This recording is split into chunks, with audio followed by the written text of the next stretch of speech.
Hola, ¿qué tal? Soy el pastor Omar Aguana. Saludos y bendiciones a ITV Canal 3 por prestar su señal para la transmisión del programa Impacto Cristiano Los Valientes de Jehová, programa conducido por los pastores Efraín Fernández y Yané Fernández de Hernández. El temor a Dios como principio para una vida exitosa es el tema que quiero tratar hoy con ustedes brevemente.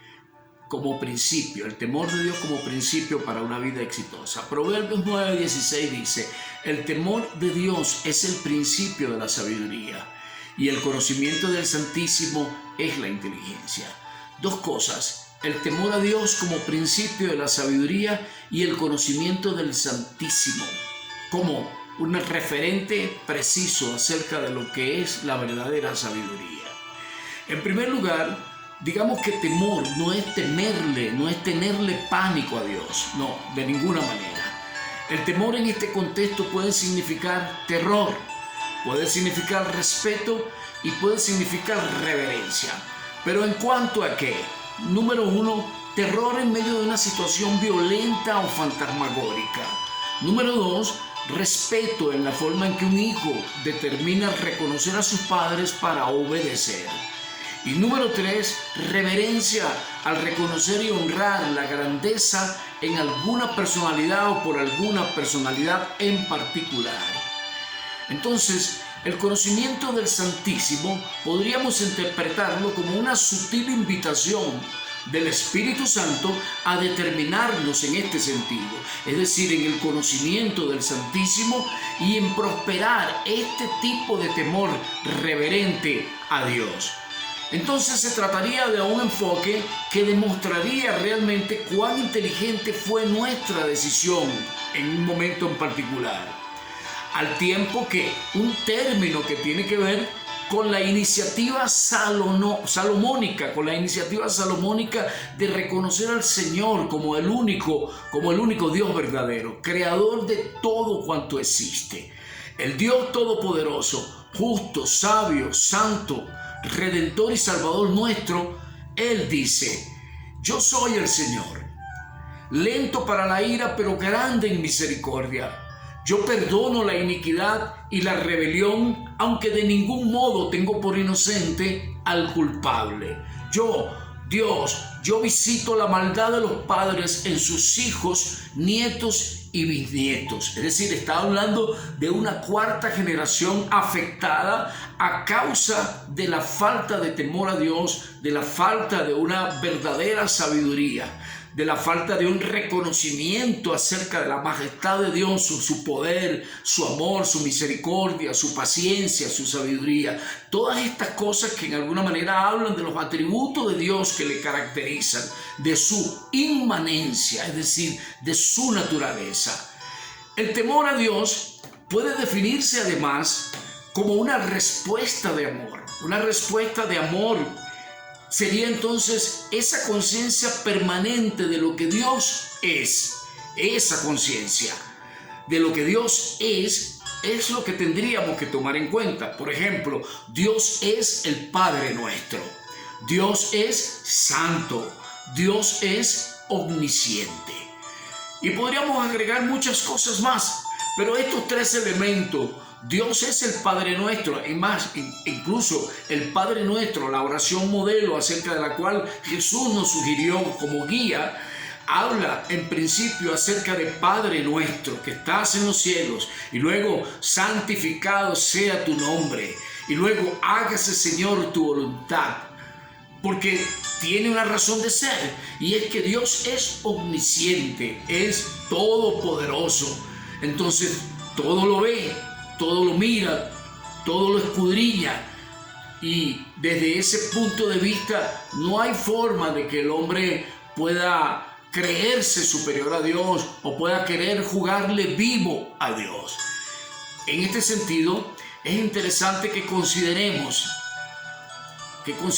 la importancia de lo que es considerar estos tres elementos. Es decir, Dios es, y debemos verlo como nuestro Padre Celestial, Padre, Papá, nuestro Abba Padre. nuestro papaíto, nuestro papito. Nosotros debemos verlo como nuestro Padre Celestial, muy por encima de lo que significa la paternidad terrenal. Dios es nuestro Padre infalible. Entonces, es Padre porque todo lo ve y todo lo sabe. Es Dios porque todo lo ve y todo lo sabe. Tal cual se lo hizo saber a las 7 iglesias en aquella famosa expresión que dice: yo conozco tus obras. Es decir, Dios conoce todo lo que tiene que ver con la vida de nosotros. Y todo lo escudriña a partir de nuestro propio espíritu. Porque nuestro espíritu escanea realmente nuestra realidad, nuestro perfil real, y le transmite a Dios a través de su Espíritu Santo, le transmite todo lo que hay en nosotros, todo lo que somos, todo lo que pensamos, todo lo que hacemos. Y en este sentido, nosotros tenemos que ser sensatos, o mejor dicho, tendríamos que ser sabios en el conocimiento del Santísimo. Dios dice: conózcanme y entiéndanme. Y lo dice hasta con cierta ternura: conózcanme y entiéndanme que yo soy Dios, que hago misericordia, justicia y juicio en la tierra, porque estas cosas quiero, dice el Señor. Entonces, este único Dios, santo y todopoderoso, creador de todo cuanto existe, es nuestro amoroso Padre eterno, santo y justo. Él observa y evalúa todo lo que pensamos, decimos y hacemos. Tenemos que hacer énfasis en eso. Pero Proverbios 1:7 nos dice: el principio de la sabiduría es un paralelo de la escritura que acabamos de leer en principio, igualmente en Proverbios. Pero dice: el principio de la sabiduría es el temor a Dios. Y luego agrega: los insensatos desprecian la sabiduría y la enseñanza. No hay una cosa más terrible, de verdad, en el ser humano, sobre todo en cuanto a su relación con Dios, o en cuanto a la existencia o a la realidad de Dios, que pecar de necios. Porque la Escritura dice el necio en su corazón: no hay Dios. Incluso los hombres muy letrados, con muchos créditos académicos, llamados ateos, muchos de ellos se atreven a negar la existencia de Dios con argumentos demasiado pobres realmente para ganar un debate en cuanto a la realidad de Dios, a su existencia, a su inmanencia. Entonces es necesario aquí aplicar la sabiduría en el conocimiento del Santísimo.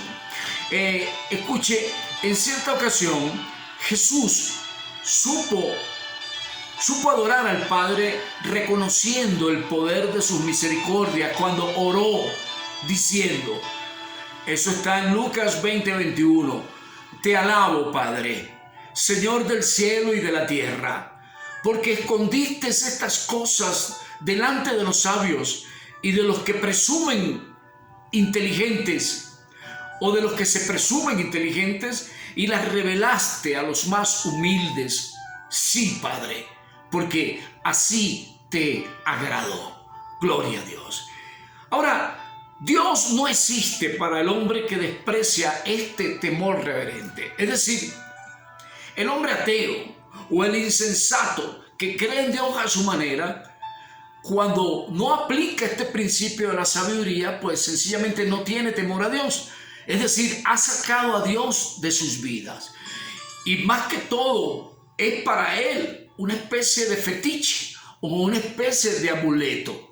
Porque la mayoría de las personas, sobre todo cuando se habla de nueva era o cuando se habla de esoterismo, hablan y se refieren a Dios como la inteligencia universal, como el Dios, como el Padre del universo y cosas así que entre líneas tienen un lenguaje más hechicero que otra cosa que pueda significar realmente un vínculo estrecho de hijo a padre y de padre a hijo. En este asunto es bueno que reflexionemos profundamente, porque de esto depende nuestra vida eterna. Estamos jugando con cosas eternas cuando determinamos vincularnos a Dios de acuerdo a nuestros propios términos. En este sentido, Dios se refiere al necio y al sabio marcando la diferencia, pues, de su temor reverente y de su conocimiento de la majestad de Dios.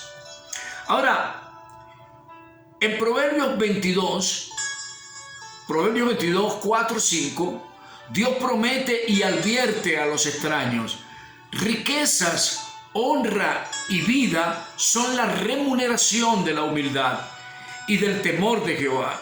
Más, espinos y lazos hay en el camino del perverso. El que guarda su alma se alejará de ellos. ¿De cuál ellos? Se alejará de los espinos y los lazos, es decir, las ataduras.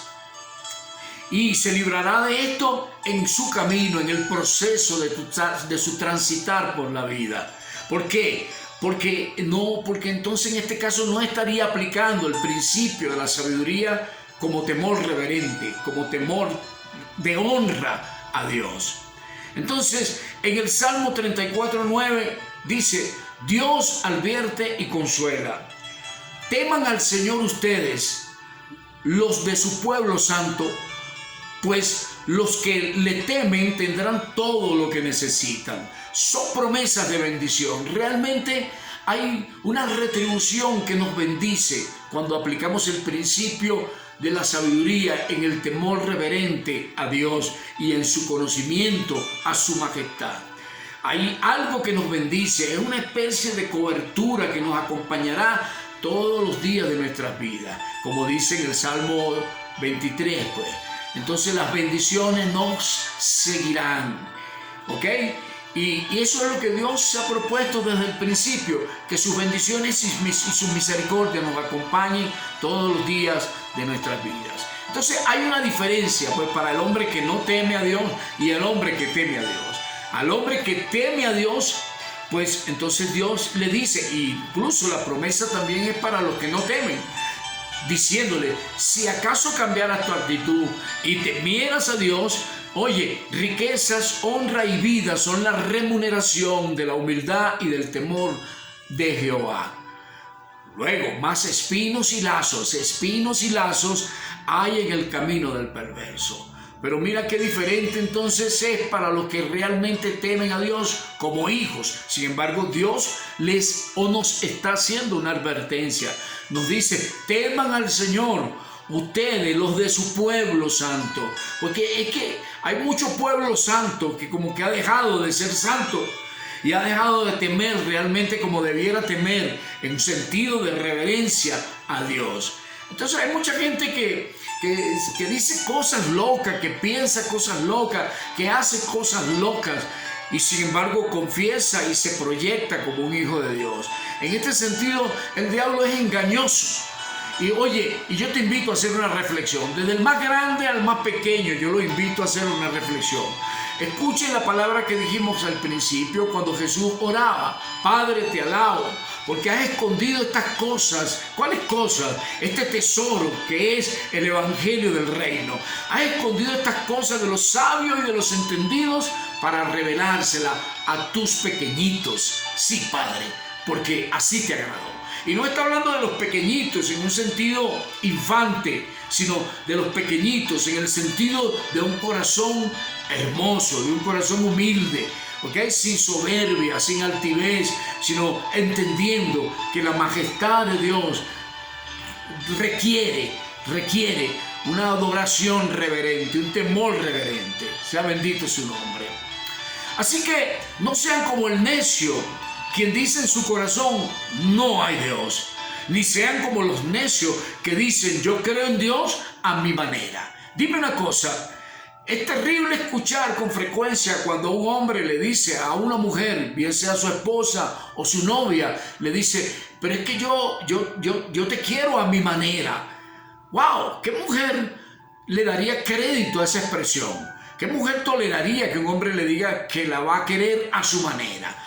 La manera como un hombre debe amar a una mujer es como Dios dice que debe quererse a una mujer, que debe amarse a una mujer, y viceversa. tanto del hombre para la mujer como de la mujer para el hombre. Entonces no es cuestión de como yo quiera ni como tú quieras. Marcos 8:34 dice: el que quiera seguir mis pasos debe renunciar a su derecho de ser él mismo, tomar su cruz y seguirme.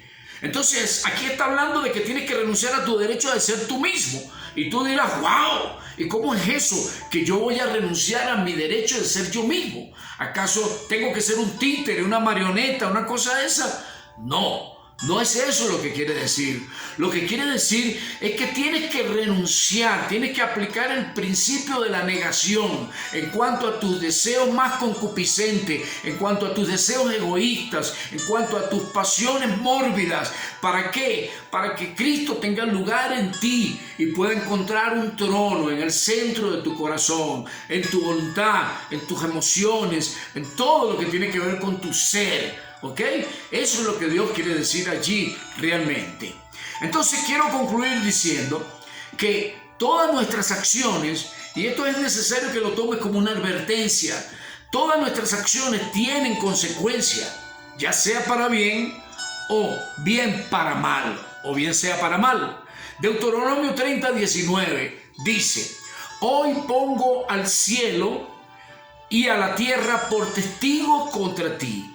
Por testigo contra ti, pongo al cielo y a la tierra, dice el Señor, de que te he dado a elegir entre la vida y la muerte, entre la bendición y la maldición.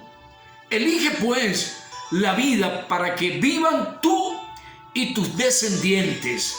¿Ve esa palabra tan poderosa? Es decir, tus acciones o nuestras acciones realmente tienen consecuencias eternas, pero antes tienen consecuencias generacionales. Tiene que ver con tu descendencia, con los hijos y los hijos de tus hijos y los hijos de los hijos de tus hijos. Si tú miras bien la relevancia de tu existencia, o si miramos bien la relevancia de nuestra existencia, tendríamos que reconocer que tal vez la única razón por la que realmente nuestra existencia tiene un valor trascendente es en relación al vínculo que nuestra vida pueda tener con nuestra descendencia. Lo que serán nuestros hijos, lo que serán los hijos de nuestros hijos y los hijos de los hijos de nuestros hijos. En este sentido, tenemos que ser sembradores de vida. ¿Ok? Tenemos que trabajar, ¿ok? Tenemos que trabajar por una generación todavía más excelente, de tal manera que se cumpla el principio en Lucas 1:17, cuando dice que Dios reconciliará el corazón de los padres con los hijos y el corazón de los hijos con los padres, y manda a los rebeldes que se aparten de toda altivez, de toda rebelión, de toda mala conducta, y se vuelvan al Dios santo, al Dios de amor, al Dios paciente, al Dios de misericordia.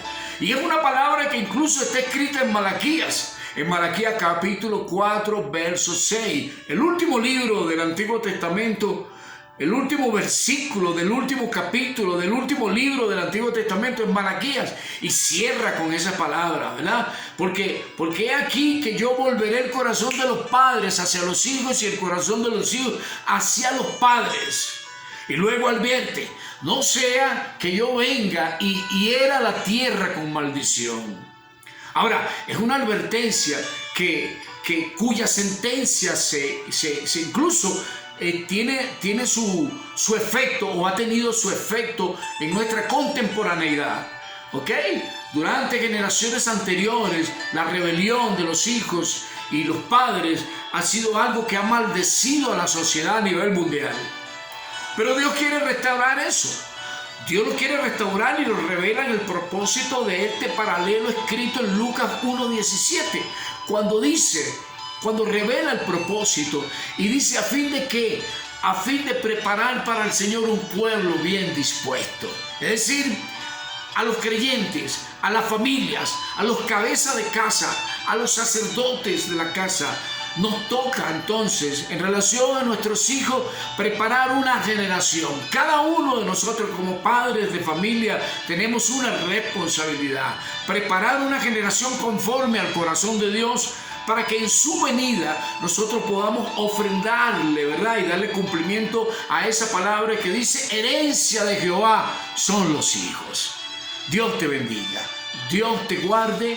Oro que esta palabra sea prosperada en tu corazón, ¿ok? Procésala, analízala, compártela y coméntela. Dios les bendiga. Amén.